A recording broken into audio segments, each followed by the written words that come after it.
ત્રણેયમાં ચારેયમાં સમાચારને કારણે એક ફોકસ છે, પરંતુ ડિટેલ્સ શું છે એ જાણીએ સહયોગી શ્રદ્ધા પરસાનિયા પાસેથી. શ્રદ્ધા, ગુડ મોર્નિંગ. શું છે ડિટેલ્સ? Good morning. સૌથી પહેલાં એસબીઆઈની વાત કરીએ. એટલા માટે ફોકસમાં છે કારણ કે નાણાં મંત્રાલય તરફથી સરકારી બેંકોને નિર્દેશ આપવામાં આવ્યો છે. બેંકોને રોકાણ મોનેટાઇઝ કરવાનું કહેવામાં આવ્યું છે અને લિસ્ટિંગ દ્વારા મોનેટાઇઝ કરવાનો નિર્દેશ આપવામાં આવ્યો છે. પીએસબીઝના લગભગ 15 સબસિડિયરીઝ અથવા તો જોઈન્ટ વેન્ચરના આઈપીઓ આવનારા સમયમાં આવતા જોવા મળી શકે છે અને સાથે જ વિનિવેશ દ્વારા પણ વેલ્યુ અનલોકિંગ શક્ય છે. SBI general insurance, SBI payment સર્વિસીસનો આઈપીઓ પણ આપણને આવનારા સમયમાં આવતો જોવા મળી શકે છે. એચડીએફસી બેંકની વાત કરીએ. એચડીબી ફાઇનાન્શિયલ સર્વિસીસનો આઈપીઓ 16.7 ગણો ભરાયો છે. ક્યુઆઈબી હિસ્સામાં 55.5 ગણો, એનઆઈઆઈઝમાં 10 ગણો અને રિટેલમાં 1.4 ગણો ભરાયો છે આઈપીઓ. ત્યારબાદ સેન્ટ્રલ બેંકની વાત કરીએ. એફજીઆઈએલ આઈસીએલ એટલે કે ફ્યુચર જનરલી ઇન્ડિયા લાઈફ ઇન્સ્યોરન્સમાં 25.18% હિસ્સો ખરીદશે અને ઇન્સોલ્વન્સી પ્રક્રિયા હેઠળ 57 કરોડમાં આ હિસ્સો ખરીદવામાં આવશે. ત્યારબાદ ફેડરલ બેંક પર નજર કરીએ. બોર્ડ બેઠકમાં આજે ફંડ એકત્ર કરવા પર બેંક વિચાર કરશે અને બોર્ડ બેઠકમાં બોન્ડ્સ દ્વારા ફંડ એકત્ર કરશે. તો આ રીતે આ બધી જ બેંક આજે ફોકસમાં રહેતી જોવા મળી શકે છે. બધી બેન્કિંગ કાઉન્ટર્સ આજે ફોકસમાં. શ્રદ્ધા, આભાર આપનો આ સમગ્ર માહિતી માટે. અમિત, વ્યૂ લઈએ. એચડીએફસી બેંક એક થોડું પ્રેશરમાં છે, બાકી એસબીઆઈ જુઓ, સેન્ટ્રલ બેંક, ફેડરલ બેંક એક મજબૂતી બતાવી રહ્યા છે. વ્યૂ લઈએ ઓવરઓલ, રાધર બેંક્સ માટે એક ચર્ચા કરીએ. બેન્કિંગ સ્પેસ પોઝિટિવ લાગી રહ્યું છે. જે હિસાબથી આપણે જોશું એનાથી કરન્ટલી બેંક નિફ્ટી એનાથી ઓલ ટાઈમ હાઈ પર ચાલતા તો આપણને જોવા મળે છે, ઓલ ટાઈમ બ્રેકઆઉટ બી થતા આપણને જોવા મળ્યા છે. અને જે હિસાબથી આપણે જોઈએ તો અત્યારે જે સેટઅપ ઓવરઓલ એનાથી બનતા આપણને બેન્કિંગ સ્ટોક્સને જોવા મળી રહ્યું છે, બહુ સ્ટ્રોંગ બનતા આપણને જોવા મળી રહ્યું છે. એમાં સ્પેશિયલી આપણે જોશું તો જે નાના પીએસયુ બેંક્સ છે એ બધાના સેટઅપ બહુ સ્ટ્રોંગ લાગી રહ્યા છે. એમાં આપણે જોઈએ તો જેએનકે બેંક, મહા બેંક, યુનિયન બેંક, પીએસબી બધા સેટઅપ બહુ સ્ટ્રોંગ લાગે. અમે અમારા ક્લાયન્ટને જેએનકે બેંક રિકમેન્ડ બી કરેલો છે કાઉન્ટર. ઓવરઓલ જે હિસાબથી આપણે જોઈએ તો મંથલી ચાર્ટના હિસાબથી રાઉન્ડિંગ ફોર્મેશન જેએનકે બેંકમાં બનતા પણ જોવા મળે છે. અપસાઇડમાં 140-145 ના રેન્જ સુધી જવાની જગ્યા બનાવી શકે છે. સાથે જ આપણે જોઈએ તો એસબીઆઈની વાત કરીએ તો એસબીઆઈ બી બહુ ટાઈમથી આપણે જોઈ રહ્યા છે કે સારો સપોર્ટ ડાઉન સાઇડમાં લેતા આપણને એક બેઝ બનાવીને કાઉન્ટર ચાલતા જોવા મળી રહ્યું છે. અપસાઇડમાં જે હિસાબથી આપણે જોઈએ તો 830ના લેવલ સુધી મને લાગે છે એસબીઆઈ બી જતા આપણને જોવા મળશે. તો ઓવરઓલ બેન્કિંગ સ્પેસ એનાથી પોઝિટિવ લાગી રહ્યું છે. જેએનકે બેંક, એસબીઆઈ એક ફોકસમાં. બેંક્સ માટે એક વ્યૂ પોઝિટિવ અને બેંક નિફ્ટીમાં આજે ફરી એક નવા લેવલ્સ પણ આપણને પહોંચતા દેખાયા. કોલ ઇન્ડિયા માટે એક વ્યૂ લઈએ. અમિત, ડેઝ હાઈ પર છે અત્યારે 0.5% ખરીદદારી અને 397ના લેવલ્સ પર કોલ ઇન્ડિયામાં કારોબાર થઈ રહ્યો છે. કઈ રીતે વ્યૂ આપશો અહીંયા? કોલ ઇન્ડિયાની નથી આપણે જોઈએ તો જે બ્રેકઆઉટ આપણને જોવા મળે છે હવે 399ના લેવલ પર જોવા મળે છે. 399ના ઉપર નીકળે છે, ત્યારબાદ બાઇંગ પાછું આપણને જોવા મળી શકે છે. ફ્રાઇડે સેશનમાં આપણે જોશું તો ક્લોઝિંગ બેઝ પર ડાઉનસાઇડના લેવલથી એક વોલ્યુમ સાથે બાઇંગ ડાઉનસાઇડના લેવલથી જોવા મળે છે, જેના લીધે પાછું એક થોડુંક એવું સ્ટ્રેન્થ વધતા આપણને કાઉન્ટરમાં જોવા મળે છે. બટ 399ના ઉપર નીકળે ત્યારબાદ જ હું કહીશ કે લોંગની પોઝિશન ક્રિએટ કરવી જોઈએ. 398 ઉપર નીકળવાની ખરા લેવલ્સથી જોઈ શકો છો. કોલ ઇન્ડિયા માટે આગળ ખરીદારી કરવી છે તો ટાટા મોટર્સ 690ના આ પણ ડેઝ હાઈ પર છે. અમિત, ટાટા મોટર્સમાં 0.5% આસપાસની એક મજબૂતી છે. આપ કઈ રીતે વ્યૂ આપશો? ટાટા મોટર્સમાં આપણે જોવા એનાથી તો ઓવર કાઉન્ટર એનાથી 50 રેઝિસ્ટન્સ કન્ટિન્યુઅસલી લેતા પણ જોવા મળે છે. એવું કંઈ મેજર એક્ટિવિટી આપણે ચાર્ટ પર ચાલતા નથી જોવા મળે. ઓલમોસ્ટ આપણે જોશું એક રેન્જમાં ચાલતા આપણને કાઉન્ટર જોવા મળી રહ્યું છે.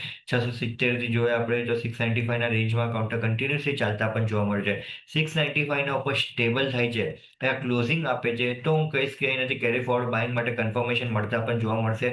જેના આગળ મિડ ટર્મ લોંગ ટર્મ વ્યૂના હિસાબથી લોંગની પોઝિશન છે આ કાઉન્ટરમાં તો હું કહીશ કે હોલ્ડ રાખી રાખો. બટ એક મોમેન્ટમ અને શોર્ટ ટર્મ વ્યૂના હિસાબથી લેવો હોય તો 695ના ઉપર ક્લોઝિંગ આવી આ સ્ટેબલ થાય તો જ લેવો જોઈએ. 695 ઉપર આવી અને ટકવું જરૂરી ટાટા મોટર્સ માટે. જીઓ ફિનાન્શિયલ વધુ એક એનબીએફસી માટે આજે પણ અમિત જોઈ રહ્યા છે. શુક્રવારે પણ ડેઝ હાઈ પર ક્લોઝિંગ ટોપ નિફ્ટી ગેઇનિંગ કાઉન્ટર. અત્યારે પણ ઘણી મજબૂતી જીઓ ફિનાન્શિયલ આપણને બતાવી રહ્યું છે. કઈ રીતે એક વ્યૂ આપશો અહીંયા?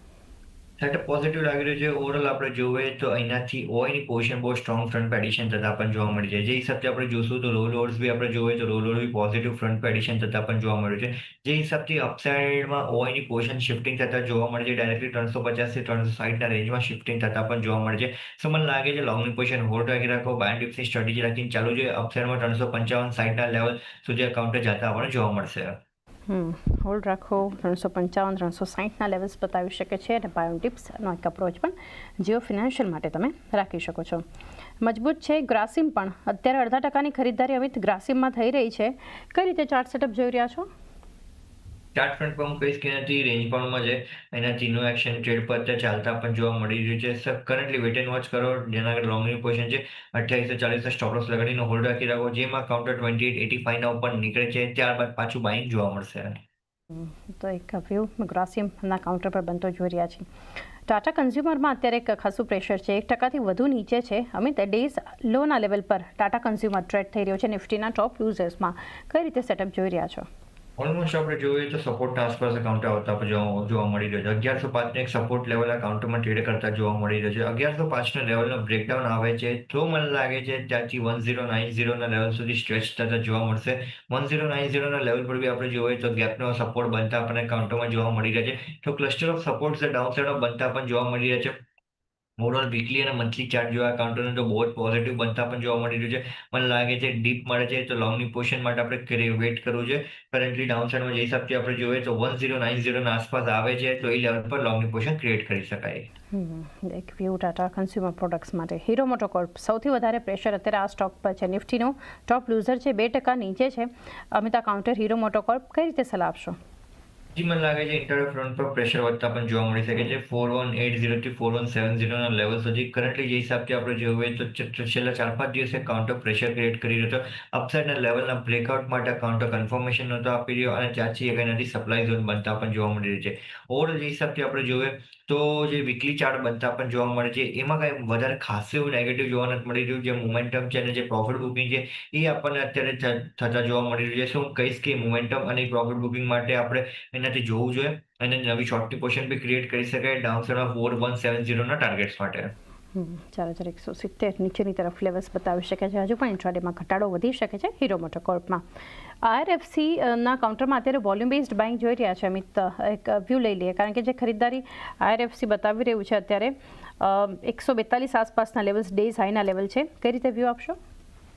ઓવરઓલ આપણે જોઈએ તો ઓવરઓલ રેલવે સ્પેસ પોઝિટિવ લાગી રહ્યું છે. IRFC બી આપણે જોઈએ તો ડાઉન સાઇડમાં 130 થી 135 ના વચ્ચે એક કાઉન્ટર એક સારું બેઝ બનાવેલું છે. અપસાઇડમાં જે હિસાબથી આપણે જોઈએ તો જે ટ્રેન્ડ લાઇનનું બ્રેકઆઉટ આપણને ડાઉનવર્ડ ટ્રેન્ડ લાઇનનું જે બ્રેકઆઉટ મળી રહ્યું છે એ છે 145 નું. 145 ના ઉપર જેમ કાઉન્ટર ક્લોઝિંગ આપી જશે તો મને લાગે છે એક સારું વોલ્યુમ એડિશન અને મોમેન્ટમ એડિશન થતા આપણને કાઉન્ટરમાં જોવા મળી શકે છે. તો હું કહીશ કે લોંગની પોઝિશન ક્રિએટ કરી શકાય. 130 નો એક સપોર્ટ બનતા પણ જોવા મળે છે ક્લોઝિંગ બેઝિસ પર. 130 લેવલ જ્યાં સુધી હોલ્ડ કરી રહ્યો છે ત્યાં સુધી સેટઅપ પોઝિટિવ રહેશે.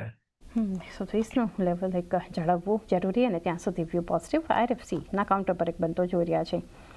અન્ય કાઉન્ટરમાં એક વધુ એક FMCG માટે વ્યૂ લઈએ, એ છે ITC. અમિત, 5% ઉપર છે ITC. 420ના ડેઝ હાઈ પર ટ્રેડ થઈ રહ્યો છે અત્યારે. કઈ રીતે સલાહ આપશો આપ?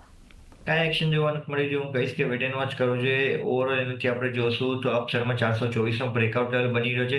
જે ગેપનો રેઝિસ્ટન્સ જે બની રહ્યો છે એના ઉપર નીકળે તો લોંગની પોઝિશન ક્રિએટ કરવી જોઈએ. વરના મને લાગે છે કાઉન્ટર રેન્જમાં ચાલતા આપણને જોવા મળશે. તો એક વ્યૂ બનતો જોઈ રહ્યા છે. ITCમાં અત્યારે આપણને 5% આસપાસની ખરીદારી બનતી જોઈ રહ્યા છે. BLમાં પણ આપણે અત્યારે જે 415 416ના લેવલ્સ જોઈ રહ્યા છે. અમિત, 5%થી વધુની મજબૂતી સ્ટોક બતાવી રહ્યું છે. એક વ્યૂ BL કરન્ટલી આપણે જોઈએ તો ડિફેન્સ પેક માટે મને લાગે છે થોડીક એવી એનાથી આપણે કન્સલ્ટેશન ફેઝમાં ચાલતા જોવા મળશે. ઓવરઓલ ડિફેન્સ પેક પોઝિટિવ લાગી રહ્યું છે. BL બી આપણે જોઈએ તો બાય ડિપ્સની સ્ટ્રેટેજી રાખીને ચાલુ જોઈએ. અત્યારે કરન્ટલી સેટઅપ પોઝિટિવ બનતા પણ જોવા મળે છે. ઇન્ટરડે ફ્રન્ટ પર જે મોમેન્ટમ જોવા મળશે નેક્સ્ટ 1 થી 2 દિવસ અંદર જે મોમેન્ટમ જોવા મળશે 420 ના ઉપર જોવા મળશે. 420 ના ઉપર જેમાં કાઉન્ટર નીકળી જાય છે ત્યારબાદ મને લાગે છે પાછું બાઇંગ એનર્જી સારું ડેવલપ થતા પણ જોવા મળી શકે છે. સો કરન્ટલી અગર એના પહેલા અગર ડાઉનસાઇડમાં ડીપ મળી જાય છે 400 યા 390 ના લેવલના આસપાસ, હું કહીશ કે રેટ પર ડેફિનેટલી પોઝિશન એડ કરવી જોઈએ. 400 કે 390 આસપાસનો ડિપ મળે છે તો એડ પણ કરી શકો છો. એક વ્યૂ આપણને બનતો જોઈ રહ્યા છે કાઉન્ટર BL માટે. અન્ય સ્ટોક જે અત્યારે આપણને બતાવી રહ્યું છે મજબૂતી સિપ્લા છે. અમિત, લગભગ 5%થી વધુની મજબૂતી સિપ્લા અત્યારે બતાવી રહ્યું છે અને 1509ના આસપાસના લેવલ ડેઝ હાઈના લેવલ છે ઇનફેક્ટ સિપ્લામાં. કઈ રીતે એક સલાહ આપશો અહીંયા? સિપ્લાનું આપણે જોઈએ તો જે એનાથી પેટર્ન બનતા પણ જોવા મળે છે. પેટર્નનું જે બ્રેકઆઉટ બનતા પણ જોવા મળે છે 1515નું છે. જે નેકલાઇન બ્રેકઆઉટ આપણને કાઉન્ટર જોવા મળશે 1515 ઉપર નીકળે છે. ત્યારબાદ કન્ફર્મેશન મળશે કાઉન્ટરનો એક મોમેન્ટમ પિકઅપ કરવા માટે અને એક ફ્રેશ લોંગની પોઝિશન ઇનિશિએટ કરવા માટે. સો જેમ 1515 ઉપર કાઉન્ટર સ્ટેબલ થાય છે ત્યારબાદ લોંગની પોઝિશન ક્રિએટ કરી શકાય 1540 થી 50ના ટાર્ગેટ્સ માટે. 1540થી 1550ના એક લેવલ્સ સિપ્લા આપણને બતાવી શકે છે. એનટીપીસીમાં અત્યારે ખાસો દબાણ ડેઝ લો પર આપણને અમિત કારોબાર થઈ રહ્યો છે. અત્યારે 334ના લેવલ્સ પર 1.25% જેટલું પ્રેશર છે. અત્યારે એક વ્યૂ લઈએ એનટીપીસી પર. લેવલથી થોડુંક ઘટાડો તો આવતા પણ છેલ્લા 2 દિવસ અંદર જોવા મળે છે, બટ એનાથી મેજર જે સપોર્ટ છે એનો બ્રેકડાઉન આવતો જોવા નથી મળ્યો. તો મને લાગે છે 1000 કઈ હજી નેગેટિવ જોવા નથી મળ્યું. 325 નો એક મેજર સપોર્ટ છે. જ્યાં સુધી 325 નો લેવલ હોલ્ડ કરી રહ્યો છે ત્યાં સુધી એવું કઈ મેજર નર્વસનેસ આપણને કાઉન્ટરમાં જોવા નહીં મળે.